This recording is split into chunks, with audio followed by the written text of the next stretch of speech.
Olá pessoal, eu sou o professor Eduardo Augusto e na aula de hoje vamos trabalhar a resolução de questões da banca ímpar, a banca que é responsável pelos concursos e seleções da cidade de Fortaleza.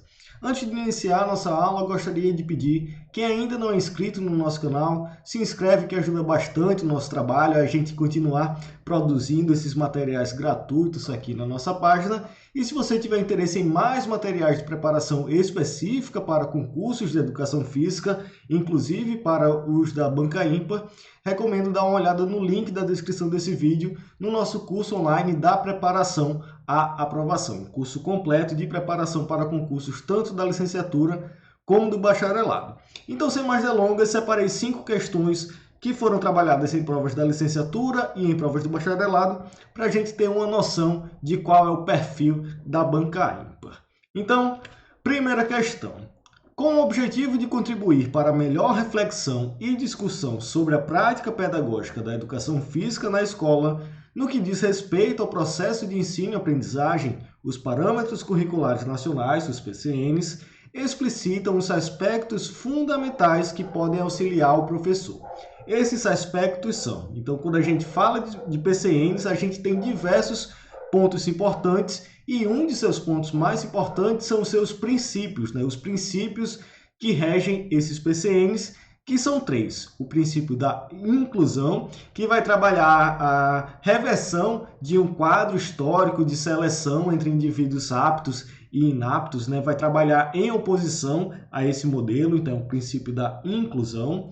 O princípio da diversidade, que vai trabalhar as diversas possibilidades de aprendizagem, né? As diversas possibilidades de conhecimentos, de conteúdos e principalmente do processo ensino e aprendizagem. E as categorias de conteúdo, que são os famosos conteúdos conceituais, procedimentais e atitudinais. Então, quando a gente fala dos princípios trabalhados nos PCNs, né, nos Parâmetros Curriculares Nacionais da Educação Física, nós temos princípio da inclusão, princípio da diversidade e categorias de conteúdos, que nesse caso, né, na primeira questão, temos então o item A, o correto.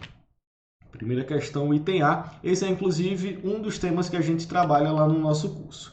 Segunda questão. Em relação aos tipos de fibra muscular esquelética humana de contração lenta, é correto afirmar que. Então, quando a gente fala de tipos de fibra muscular, a gente tem diversos tipos de fibra, mas de forma geral, em concursos, nós vamos trabalhar com 2 principais grupos. As fibras do tipo 1, ou fibras de contração lenta, e as fibras do tipo 2, ou fibras de contração rápida, né? Fibras do tipo 1, fibras vermelhas, fibras do tipo 2, fibras brancas. Então, vamos dar uma olhada nas alternativas para ver qual está relacionada às fibras de contração lenta, né? As fibras do tipo 1. Alternativa A. As fibras de contração lenta apresentam quantidade diminuída de mitocôndrias. Na verdade, as fibras de contração lenta possuem uma alta densidade mitocondrial. Seu metabolismo predominante é um metabolismo aeróbio e, por isso, vai ter uma densidade mitocondrial alta, né? Uma quantidade alta de mitocôndrias em suas células. Item B. As fibras de contração lenta apresentam maior resistência à fadiga. Perfeito, as fibras de contração lenta vai ter uma condição de manter um esforço prolongado, enquanto que as fibras de contração rápida, elas realizam exercícios de explosão, né? Exercícios de curta duração. Item C. As fibras de contração lenta têm como sistema energético predominante o anaeróbio, como eu falei anteriormente, é o sistema aeróbio. Item D. As fibras de contração lenta possuem uma elevada atividade da enzima ATPase. Na verdade, essas seriam as fibras de contração rápida, né? Justamente por necessitar de uma alta demanda energética ali, de uma alta velocidade de contração, as fibras de contração rápida, as fibras do tipo 2, vão ter uma elevada atividade da enzima miosina ATPase, né? Então, segunda questão, item B é o correto. As fibras de contração lenta apresentam maior resistência à fadiga. Segunda questão, item B. Terceira questão. De acordo com a classificação dos esportes proposta por Gonzalez, o autor apresenta um modelo de classificação do esporte baseado nos seguintes critérios: cooperação, interação com o adversário, ambiente, desempenho motor e objetivos táticos da ação. Em seguida, Gonzalez, a partir das categorias oriundas de esporte sem e com interação com o adversário, utiliza outros critérios para a formação de subcategorias. No caso dos esportes sem interação com o oponente, o critério baseia-se no tipo de desempenho motor utilizado para a definição do vencedor-perdedor nas diversas modalidades, enquanto que nos esportes com interação com o oponente, o critério refere-se ao objetivo tático da ação, ou seja, a exigência imposta aos integrantes para que se atinja o propósito durante o desenvolvimento da prática esportiva. Tomando por base as informações acima, assinale a opção que apresenta somente os esportes classificados como sem interação com o oponente. Então, a gente vai ter diversas classificações dos esportes, mas nas alternativas a gente vai ter inclusive uma classificação que a gente encontra na BNCC, né? A BNCC vai trabalhar os esportes de acordo com essas classificações, que são esportes de marca, esportes de precisão, técnico-combinatórios, de combate, de invasão, de rede e quadra dividido e de campo e taco. Então vamos dar uma olhada nas alternativas e ver quais desses esportes são classificados como sem interação com o oponente. Item A. Esporte de marca, esportes técnico-combinatórios e esporte de precisão já é a alternativa correta, né? Em nenhum deles a gente vai ter interação direta com o oponente. Os esportes de marca são aqueles que a gente tem os resultados expressos em tempo, em distância, em peso, como por exemplo as provas do atletismo. Os esportes técnico-combinatórios são aqueles que a gente tem os resultados baseados em um padrão técnico-combinatório de movimento, como, por exemplo, a ginástica, o salto ornamental, o nado sincronizado. E os esportes de precisão são aqueles que a gente arremessa ou lança determinado objeto buscando acertar um alvo específico, né? Como tiro com arco, tiro esportivo. Então, em nenhum desses a gente vai ter interação com o oponente, já é a alternativa correta. Vamos olhar as outras alternativas para ver quais desses têm interação com o oponente. Item B, já na primeira alternativa, a gente já tem, né, esporte de combate e lutas, a gente vai ter interação com o oponente. Esporte de campo e taco, como o beisebol, a gente pode ter sim uma interação com o oponente. Esporte de rede e quadra dividida, a gente pode ter uma certa interação com o oponente, né, como por exemplo no squash. E esporte de invasão, que são os esportes territoriais, como o futebol americano, o futebol, o futsal, o handball, a gente também vai ter interação com o oponente. No item C, a gente vai ter esporte de precisão, não tem, porém esporte de invasão a gente já consegue eliminar a alternativa C. E na alternativa D, já pelos esportes de combate, a gente também consegue eliminar essa alternativa. Então, de fato, terceira questão, item A é o correto. Quarta questão. Em relação às definições de atividade física e exercício físico, é correto afirmar. Item A. Atividade física e exercício físico têm definições equivalentes, sendo a diferença nos termos somente oriunda de fontes bibliográficas diferentes. Na verdade, não, né? Nas atividades físicas, a gente vai ter todo o movimento corporal que gere gasto energético acima dos níveis de repouso, enquanto que o exercício físico a gente vai ter movimentos corporais sistematizados, estruturados, buscando aumentar ou pelo menos manter um ou mais componentes da aptidão física. Então, não são definições equivalentes, né? São definições distintas. Item A é falso por conta disso.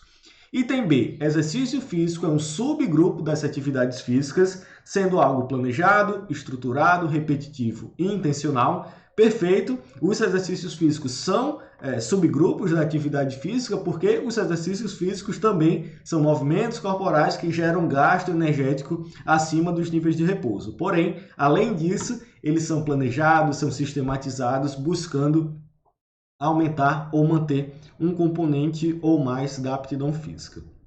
Item B já é o correto. Item C, atividade física é um subgrupo do exercício físico, é o oposto. Item D, as definições de atividade física e exercício físico não apresentam nenhuma relação, falso também, já que o exercício físico é um subgrupo das atividades físicas. Quarta questão, então, item B é o correto. E quinta e última questão, a questão clássica sobre tendências pedagógicas, né? Um dos temas mais importantes dos concursos da licenciatura, que você pode, inclusive, conferir a nossa aula aqui no nosso canal, clicando no card que vai aparecer aqui em cima. Quinta questão, sobre as tendências que permearam a história da educação física no Brasil, segundo Giraldelli Júnior, Paulo Giraldelli Júnior, em sua obra Educação Física Progressista. Complete as informações abaixo e, em seguida, assinale a opção que contém a sequência correta. Então, relembrando as 5 tendências pedagógicas, de acordo com Paulo Giraldelli Júnior: higienista, militarista, pedagogicista, competitivista ou esportivista e popular. Essas são as 5 tendências. Então vamos lá. Primeira, a tendência da educação física que vislumbra a possibilidade e a necessidade de resolver o problema da saúde pública pela educação. Para esta tendência, a educação física assume um papel fundamental na formação de homens e mulheres sadios, fortes e dispostos à ação.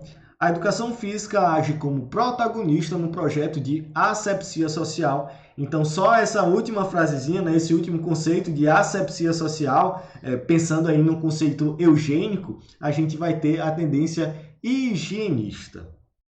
Segunda, a educação física na tendência assume o papel de colaborar no processo de seleção natural, eliminando os fracos e premiando os fortes, no sentido de depuração da raça, ainda em uma visão eugênica, né?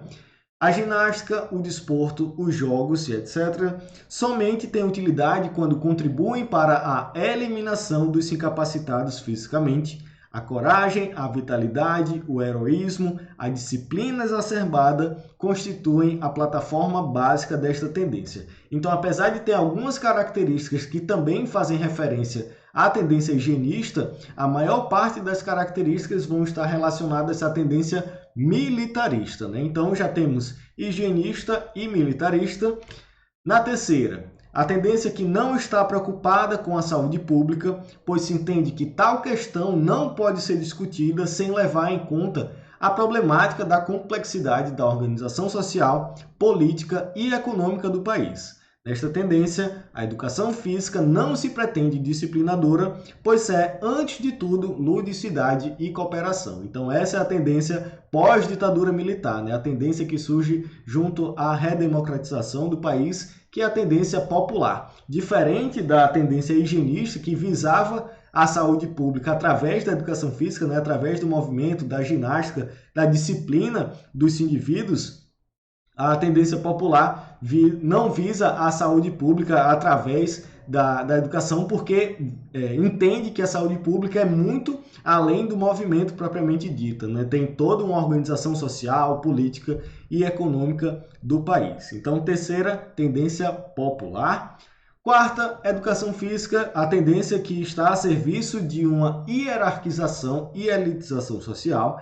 Esta tendência apresenta como principal objetivo a caracterização da competição e da superação individual como valores fundantes e desejados para a sociedade moderna. A ginástica, o esporte, o treinamento, os jogos recreativos ficam submetidos ao desporto de elite. Então temos a educação física, a tendência competitivista ou esportivista, né? A gente tem uma valorização aí do esporte de rendimento e também uma grande valorização da fisiologia do exercício, do treinamento esportivo. Então, quarto item é educação física competitivista ou esportivista. Então temos nessa questão higienista, militarista, popular e competitivista. Item B é o correto. E com isso, finalizamos essa nossa aula trabalhando alguns pontos importantes da banca ímpar, questões tanto da licenciatura como do bacharelado. Se você tiver interesse em mais materiais de preparação específica para concursos de educação física, confere o link da descrição desse vídeo, você vai encontrar as informações tanto sobre os nossos e-books, como também do nosso curso online da preparação à aprovação. Segue a gente lá no Instagram, @concursosedfísica, e se tiver qualquer dúvida, pode entrar em contato com a gente tanto aqui pelo YouTube, ou pelo nosso Instagram, ou pelo nosso e-mail, contato@concursosedfísica.com. Então é isso, muito obrigado e até a próxima!